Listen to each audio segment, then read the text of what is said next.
Hello friends and welcome back everyone. So आज के इस वीडियो में एक बार प्रॉब्लम में, ठीक है, वहाँ पे आपको कैलकुलेट करना है ग्लोबल स्टिफनेस मैट्रिक्स।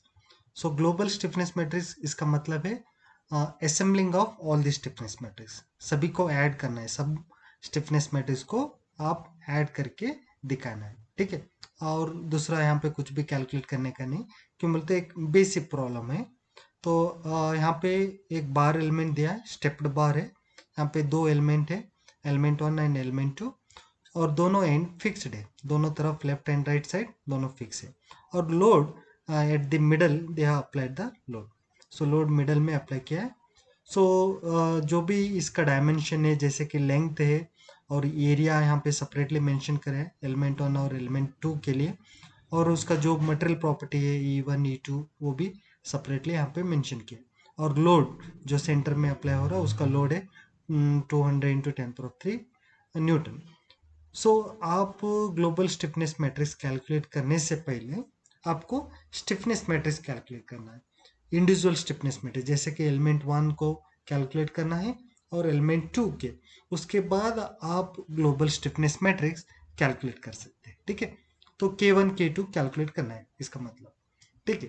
तो फर्स्ट जो भी प्रॉब्लम आपको एग्जाम में आता है उससे पहले आप उसका जो वैल्यूज रहता है, जो गिवन वैल्यूज रहता है उसका एक बार ध्यान देना है। क्यों बोलते जो भी वैल्यूज दिए वो एक स्टैंडर्ड फॉर्मेट में रहना है। जैसे कि आप यहाँ पे देख पा रहे एरिया मिलीमीटर में है, मिलीमीटर स्क्वायर में है, और यंग्स मॉडुलस न्यूटन पर मीटर स्क्वायर में है। सो ये दोनों का यूनिट्स अलग हो गया, जैसे कि ये मिलीमीटर हो गया, यहाँ पे मीटर हो गया।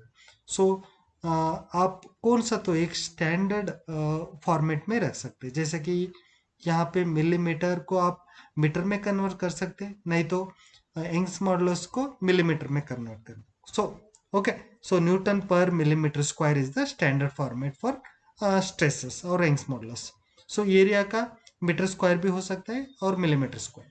सो आपको डिसाइड करना है कि कौन सा यूनिट्स फॉलो कर सकते हैं, जैसे कि मीटर, सेंटीमीटर और मिलीमीटर, कौन सा भी एक स्टैंडर्ड फिक्स कर लो। उसके बाद ही आप वैल्यूज को सब्स्टिट्यूट करने का स्टार्ट करो, नहीं तो आपका वैल्यूज बहुत ही डिफरेंस आ जाता है। अगर कोई भी एक वैल्यू भी आप कन्वर्ट नहीं करें तो जो आउटपुट रहता है वो बहुत ही डिफरेंस वैल्यू में आ जाता है। क्यों बोले तो यहाँ पे फाइनाइट एलिमेंट है, यहाँ पे वेरी माइन्यूट वैल्यूज आपको रिजल्ट में देखने की मिलता है। Small small displacement like 0.1 metre और 0.1 मिलीमीटर। सो ऐसा वैल्यूज आपको बिगर वैल्यूज में कन्वर्ट हो जाता है, तो तब आपका रिजल्ट डिफरेंट और रॉन्ग रिजल्ट आने के चांसेस रहते हैं। तो पहला आप एक स्टैंडर्ड फॉर्मेट में कन्वर्ट करो, स्टैंडर्ड यूनिट में कन्वर्ट करो, ठीक है। सो उसके बाद आपको कैलकुलेट करना है K1, उसके बाद कैलकुलेट करना है K2। सो K1 का स्टिफनेस मैट्रिक्स आपको बार एलिमेंट के लिए A/L, okay. So 1 - 1 - 1 1 is the matrix. So यहाँ पे ऊपर 1 2 और रो पे 1 2 बोल के लिखे, इसका मतलब है for element one the nodes are from 1 to 2, okay.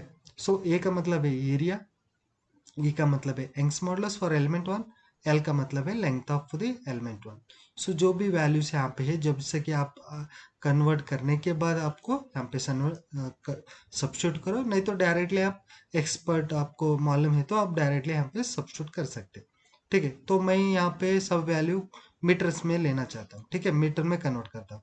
जैसे कि 2400 मिलीमीटर को मीटर में कन्वर्ट करें तो आपको 2400 इंटू 10⁻⁻6 मीटर स्क्वायर में हो जाता है, ये एरिया हो गया। उसके बाद Young's modulus already metre newton पर मिलीमीटर में दिया है, सो उसका वैल्यू हो गया 70 इंटू 10⁻⁹।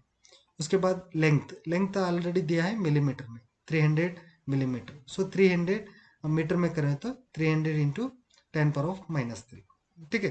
तो ये हो गया, all the values are in meter, in the form of meter, okay। So now again that matrix will be there. Now you make it this calculation with the help of scientific calculator and you substitute here at the outside. सो एक बार यहाँ पे जो भी values आता है, ये जो standard values आता है, यहाँ पे आप जो if you want you can keep outside, और entire the things whatever the outside value you can take inside also.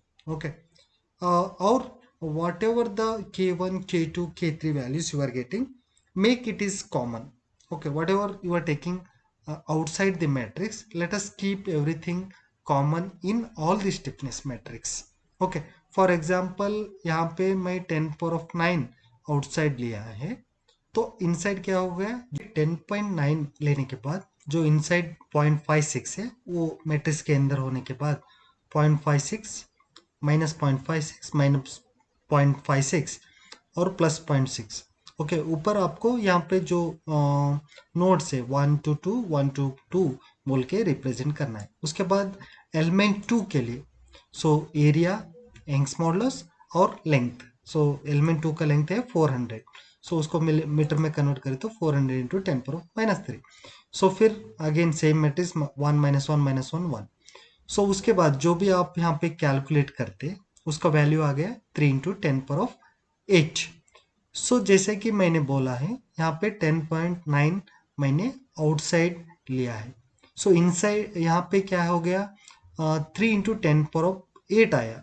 सो 10⁻9 यहाँ पे और 10⁸8 यहाँ पे, तो यहाँ पे आप जो आउटसाइड वैल्यू है एलिमेंट 1 का वो यहाँ पे लेके आने का ट्राई करना है। जैसे कि यहाँ पे मैं इसको 10⁻9 किया तो यहाँ पे क्या हो जाता 0.3, so 0.3 into 10, so then it becomes 3। Okay, so इसके लिए आपको मैंने क्या किया 3 को 0.3 और इंटू 10 को 10⁻9 बनाए, तो 10⁻9 आउटसाइड रहता है, सो इनसाइड क्या हो जाता 0.3। ठीक है, तो आउटसाइड यहाँ पे और यहाँ पे दोनों का सेम कॉमन वैल्यूज आ गया।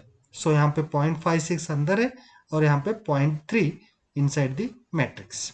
नाउ यहाँ पे डिस्प्लेसमेंट क्या है, नोड्स क्या है, सो 2 to 3 है, यहाँ पे 1 to 2 है। सो इन दोनों को k1 और k2 को अभी हम क्या करते ऐड करते। ऐड मतलब global stiffness matrix, assembling the stiffness matrix. Okay, so जो प्रोसेस उसको बोलते हैं हम ग्लोबल स्टिफनेस मैट्रिक्स। सो यहाँ पे ये प्रॉब्लम में आप पहला प्रॉब्लम को एक बार देख लो, यहाँ पे कितना नोड्स है 1 to 3 नोड्स है, नोड 1 नोड 2 नोड 3 है। सो यहाँ पे मैट्रिक्स कितना हो जाता है 3 into 3 मैट्रिक्स, नोड के हिसाब से मैट्रिक्स बन जाता है।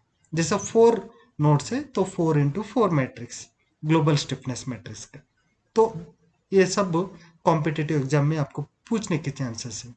ठीक है, जैसे कि स्टिफनेस मैट्रिक्स का बार एलिमेंट का कितना मैट्रिक्स रहता है और ग्लोबल स्टिफनेस कितना हो सकता है, तो वो सब एक आप जानकारी रख लेना। सो यहाँ पे क्या हो जाता है ग्लोबल स्टिफनेस मैट्रिक्स 3 into 3। सो यहाँ पे देख सकते हैं आप के का मतलब हो गया adding k1 plus k2। Okay, so here you can write k is equal to k1 plus k2. So I have taken 10⁻9 common because in both the elements it is common. Okay, I now write down 1 2 3 here in the row, write down 1 2 3, and in the column also 1 2 3 like that. Now here this 1 and 1, what is 1 and 1, first row first column. So what is there in the first row and first column, so this you have to see 1 and 1 it is 0.6, 1 and 2 is minus 0.6, 2 and 1 minus 0.6, 2 and 2. So now this 2 2 you will have 0.6, and also here you will have 2 2 in the matrix 2, so that is 0.3. So 0.6, okay, 0.56 plus 0.03, so it becomes 0.86 at 2 2. So that you have to be taken very carefully, here it is added. Okay, now like that you have to make the global stiffness 1 1 1 2 1 3, now 2 1 2 2 2 3 3 1 3 2 3 3 like that. So this becomes an global stiffness matrix at the end. Okay, hope the doubt is clear to you. If you like my video, please do subscribe. Thank you.